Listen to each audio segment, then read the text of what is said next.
This gloomy day might have you thinking that spring will never arrive, but Mother Nature is showing us it's right around the corner. Yep, numerous early spring migratory birds have returned to Wisconsin, and more are on the way. What should we be on the lookout for in the next couple of weeks? Well, Anna Pidgeon is a professor of forest and wildlife ecology at UW-Madison. Welcome to Live at 4. Hi, Anna, good to see you. You're sort of destined for this job, weren't you, with the name, with your name? It's funny how many people in natural resources have last names that are very similar to what they do. It's an aptronym.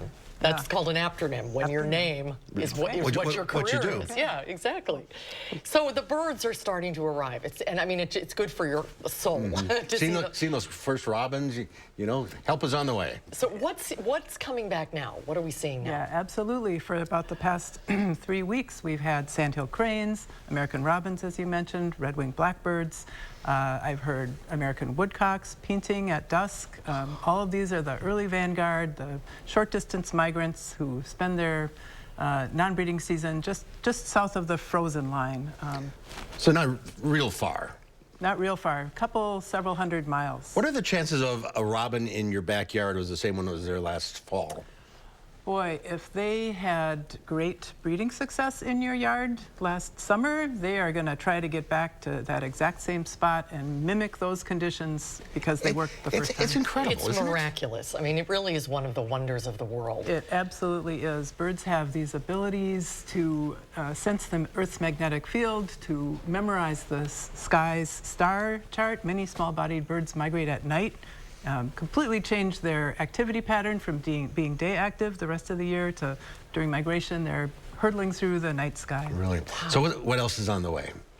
Oh, well, just today my class at the University Arboretum heard yellow-bellied sapsuckers and northern flickers for the first time, 2 of our migratory woodpeckers. Pretty soon we should be seeing eastern phoebes, maybe tree swallows, and a lot of shorebirds that are making their way to the Arctic tundra to nest. In flooded fields. And how far are they flying? Yeah, which ones are going the furthest distance? Well, those shorebirds that winter on the coast of South America and make their way all the way up to the Arctic are going the furthest. So some species that we may see like that include willet and ruddy turnstones. And are they right on schedule? Is this usually the time they start They'll be coming through in April. April. So what's the trigger? Is it daylight? It's absolutely daylight. It's photoperiod. Yep. That triggers hormone, a kind of a cascade of hormones that elicits some responses like their sex organs start to expand and become active again. They go through this migratory restlessness. It's got a fancy name called Zugenruhe, German word. They eat huge quantities and put on fat so that they'll have that as fuel as they're migrating. And you say they migrate often at night. What can we do to help them safely on their journey? Yeah, well, so it's mainly small-bodied birds that migrate at night, but that's the majority of birds. And I guess there's maybe 3 things, 2 in the immediate term and 1 that has a longer-term effect. One would be keeping cats indoors. So cats, you know, these birds are coming through the night, they land exhausted, they are in a place they haven't been, they followed the prevailing winds or came on the prevailing winds, so they may not have ever been here before. They're trying to assess where are the risky spots, where's the food, and they're easy prey to cats.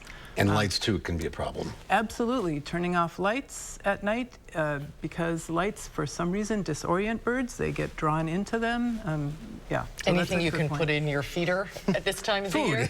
Well, so the birds that we feed are mainly resident species, those that can eat seeds. The ones who have populations that are in decline, some in steep declines, are insect eaters. And so a more long-term thing that we can do is to plant native trees, and especially oaks. There have been studies that look at how many invertebrate and insect and spider species are hosted by different tree species, and it's oak that really have the biggest diversity of insects. So it's fascinating. Well, it's an exciting time. We will be watching for the new arrivals every day. Yeah, it's a great time. Anna, thank you for being with us today. Great to see you today. Thanks so much for coming in. Thank you.